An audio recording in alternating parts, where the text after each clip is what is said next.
got Ryan Muller here, safety. Remember, please use the microphones to ask your questions.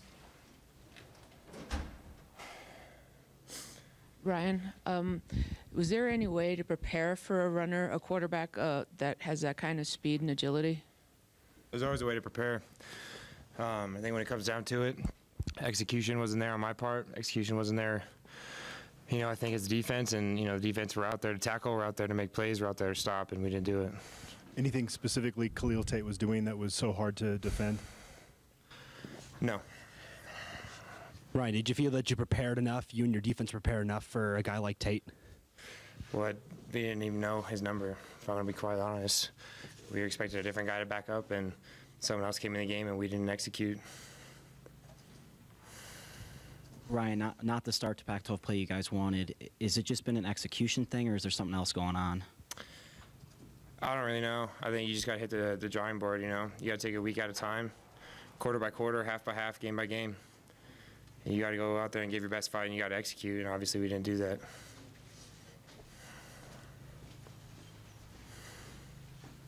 If you guys jump in, have a seat. Phil Lindsay and Chris Collins.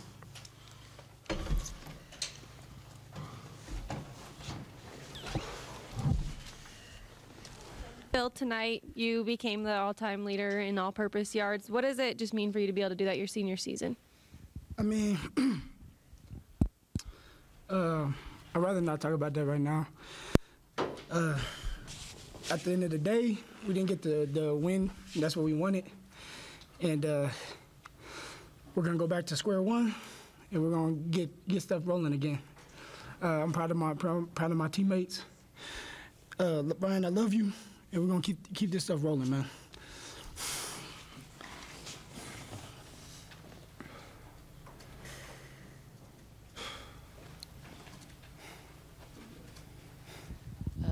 Phil, you had an enormous workload today. You got the tough short yards, but you got the big breaks, big long yards. How were you able to do both those things and stay upright? I do it for my team, period. I'm going to do whatever I have to do to help win and bring glory to this program. And, we came up short, so obviously I didn't do enough. So, like I said, go back to square one, get my team going, and we go out there and get ready to win in Corvallis. How tough was this loss? It was tough. I mean, it was a hard-fought game. Arizona is a good team. They had a great quarterback. But at the end of the day, it comes down to Colorado. It's all about Colorado. And for us, we got to go back to the drawing board, and we got to go and just tweak little things here and there and go get a win. And that's what we're going to do. We're in this together. Coaches, players, at the end of the day, that's all that matters. And we're going to get it done. Phil, as one of the leaders on the team, you obviously one of the leaders last year, you knew how to take this team. What has to change for you guys moving forward? Because I know you know how to change it. I mean, it just comes down to you need to get breaks. And that's just in any football game. It's whoever's going to get the most breaks. Whether it's a fumble, whether it's a kick return to the house for us, it just, it's the little things that matter and the little things that are hurting us. But like I said, we got a couple of young players. We got a couple of, people that are filling in. And we're going to be good. We're going to be okay at the end of the day. And, whether you guys believe it or not, it's irrelevant. We don't care. At the end of the day, as long as we believe it, that's all that matters. Ryan, is discipline an issue on the team? 12 penalties, over 100 yards. Are you feeling that? Am I feeling the penalty yards? No, are you feeling that discipline is an issue on this team? Right. No, I don't think discipline's an issue. And you can put anyone out there. You can bring Tom Brady back, put him out there. We just got to prepare and we got to execute. And we're gonna have those tough downs, and you're gonna have those long runs or those big passes. You're gonna have those penalties. You just got to bounce back. You can't hang your head. And like Phil said, it's time to hit the drawing board and come back with a vengeance. Phil, you talk about turning it around. You guys are 3 games deep into conference play now without any wins. What's sort of the urgency in terms of getting that 6th win for bowl eligibility? Is that something you guys talk about? Is it just sort of a known thing that you guys just know has to take place? One game at a time. We're gonna go back and we're gonna game plan for Oregon State. It's another decent team that's ready to play, and go from there. At the end of the day, we'll see what happens. I'm pretty positive I know what's gonna happen. We're gonna be all right at the end of this. Phil and Ryan, I mean, you guys have been with this program a long time now. You've been through the thick and the thin. Does this game, this tough loss, we just fell a little bit short, does this kind of bring back some feelings, some memories from a couple years ago that you may have thought were in the rearview mirror? I mean, this is football. Anything can happen at any given day, especially in college football. So at the end of the day, we go back to the drawing board, like I said, and we go back to work. Somebody got to win. Somebody got to lose. We got to be on the other side. And that's just, for me, I'm gonna continue to lead. I'm going to lead like no other. I'm going to go back to the drawing board for myself, and I'm going to make sure I push my soldiers to the limit. And we're gonna get stuff rolling.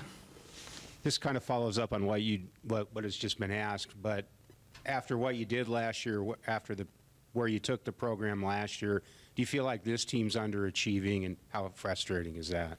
I mean, you have to understand, when you have people go and you have people leave the NFL, you got to try to bring more people in. It takes time. I mean, that's it's for any team. Like, we're gonna be all right, like it is. If you guys don't like it, you guys don't have to be here. So we're gonna be all right. Chris, kind of a bittersweet game for you. Walk us through those 2 touchdown grabs that you had. Just being ready when my number was called on. That's all it is. We planned for a lot of these plays, so it's not like these were out of the blue, but I was just being ready when I was called upon and doing it for my brothers. Any more questions for these guys? Fellas.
You said that you would food, but they have to give up.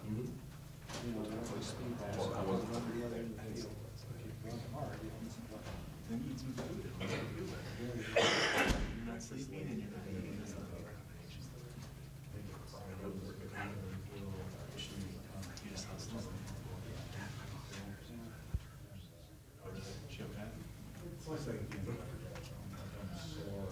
See what's going on. Yeah, just some kind of immune system sitting right now. Okay. She had it for a while, or?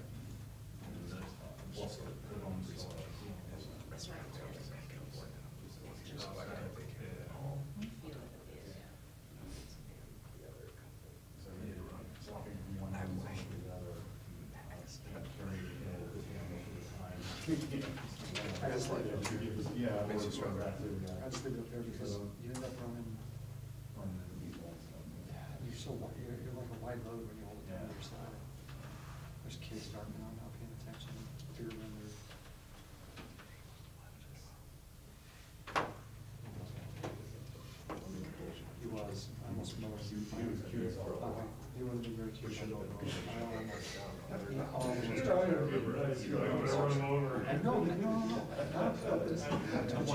The kid's unpredictable. One second, he can be sick just nice.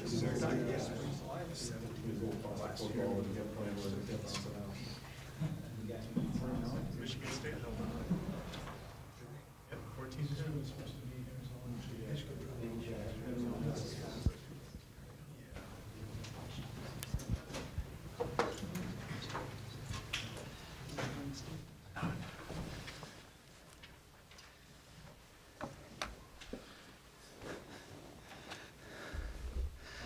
Reminder, use the mics, please. Coach will start us off with an opening statement. Would somebody please tackle 14 for Arizona? That's the difference in the football game. He was amazing and should be National Player of the Week. Phenomenal player. And I think they found their quarterback now. He's a phenomenal player. So I'll take any questions.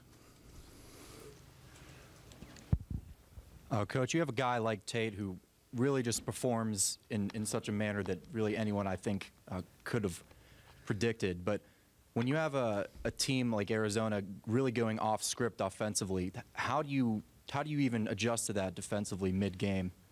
Well, we have to tackle 14. You know, we had him hemmed up, made him change direction. We stopped the original play multiple times, and he just outruns us.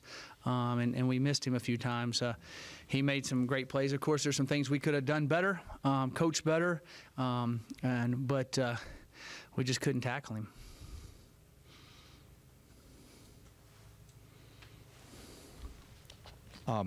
I guess kind of along the lines of chalking up moral victories maybe when we shouldn't, but was it nice to see the offense firing all cylinders, going punch for punch with the Wildcats? The offense did everything they could. I don't know, about his fourth time out there, I was like, crud, I don't know if we're ever going to get this kid down. We did everything we could. We tried. We've got to do a better job of me getting us we've got to do a better job on defensive corralling the quarterback. You know, so I told the offense, we're going to have to run the ball. We're going to have to keep them off the field as best we can. And basically, we just turned about halfway through the second quarter, except when we had to kick the field goal, everything was four-down territory. I mean, everywhere on the field, because we weren't going to stop him. You could just tell it. And he was dynamic. Have you ever had a game or experienced that No. coaching where you've ever not even been able to touch the guy? No. Never been in a situation like that. A couple times against Kaepernick, but they pulled him earlier than that. We couldn't score against Nevada. They were so good at that time. You know, that's when they were like 8th or 9th in the country when I was at San Jose. But yeah, there was a couple plays we couldn't touch Kaepernick. But that was he was a heck of a player, and we got to get a better scheme when we play him next year to somehow corral him. There's no doubt about it. Mike, considering the success they had on offense, was there some thought about doing an onside kick there after the last score, even with 5 or so minutes left? Yeah, there was. And in a 3-point situation, I guess I was hoping that we had him on the 1 3rd down, and he threw a pass. And, you know, ran an option pass and held it and draw us to it. And that was just a great play by him. Yeah, we talked about it. I even talked about doing it at 11 minutes. Thought about it because we hadn't stopped them. But I said, if I do that and we don't get it, we might just – and I knew our offense had some momentum and that – but and sure enough, the next play, he dashes through the middle and goes – I mean, oh, no, he threw a pass. Whatever. Yeah, I was thinking about, is there any way we could just not even have them go out there?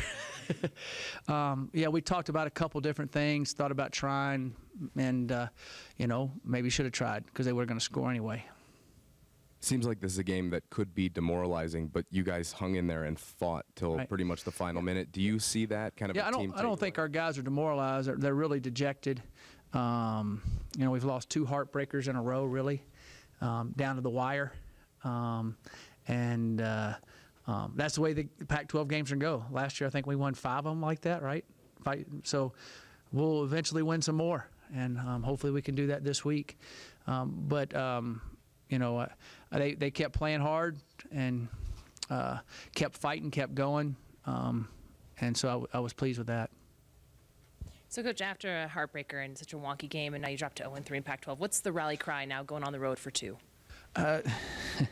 Come back to work on Monday like we always do. Yeah, every coach says that, but you do that.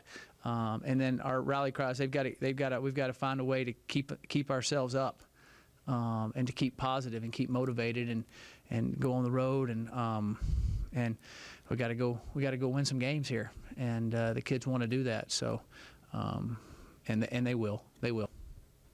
Mike, I knew this was sort of a foregone conclusion before the year, but Philip Lindsay getting the all-purpose yards mark. In a game like this, he kind of refused to even talk about it. He was so upset. But from your perspective, just his place in the program now, what does that mean? Yeah, I'm glad you reminded me of that. I knew it was right around the corner, and I'm glad you told me that. No, it's awesome. From what Philip has done for our program, for the University of Colorado, the way he represents the University of Colorado, the way he represents the state of Colorado, for him to do that, go down in the history books forever. And it'll be hard to break that all-purpose yard. It's stood for a long time, hadn't it? And he's going to add, he's got at least 7 more games. So that's what we hope. So that's he could put it far in the area where they can bring him back every year and say, "Here's Philip Lindsay back." His hair will be gray sticking up by then, Yeah, I'm really happy for Philip and how he battled and how he fought. He was the first one talking to the team after the game in the locker room about what we needed to do and how we needed to do it. And the key now is you don't point fingers. That's what I talked to him about. You bond together. If you go close together, as good as we got some stuff going on offense, we won't play that bad again on defense, and we'll be able to make some hay here. So that's what we got to do. But if you start pointing fingers and griping and moaning, you won't be able to. I believe Ryan Moeller came in here and said that you guys didn't plan for Khalil Tate as the backup. Was that correct? No. Dawkins was the guy that's played all the time, and Khalil's played a little bit. But they ran the same stuff. He just made more people miss. We needed to get tighter to him somehow. We'll look at the film and see what we can do on that. But if you just watch him, then they hit up inside with the running back, and they've got a good. They have all 5 of their linemen were back from last year, so they're doing a good job up there. They moved the ball pretty good against Utah, and they had those 5 turnovers, and they still almost won the game. But they beat us tonight, and it's a fun game to watch if you're a spectator. It's gut-wrenching to watch if you're a coach. So. Mike, you mentioned 6 games left now in the season. Right. How much confidence do you have that this is still a bowl team, that you guys can pull at least 3 out of these last 6? Oh, yeah. I definitely believe we'll be in a bowl game. That's what we need to do and better do. So that's what we hope we can do. Any more questions? Thanks, Coach. All right, thank you.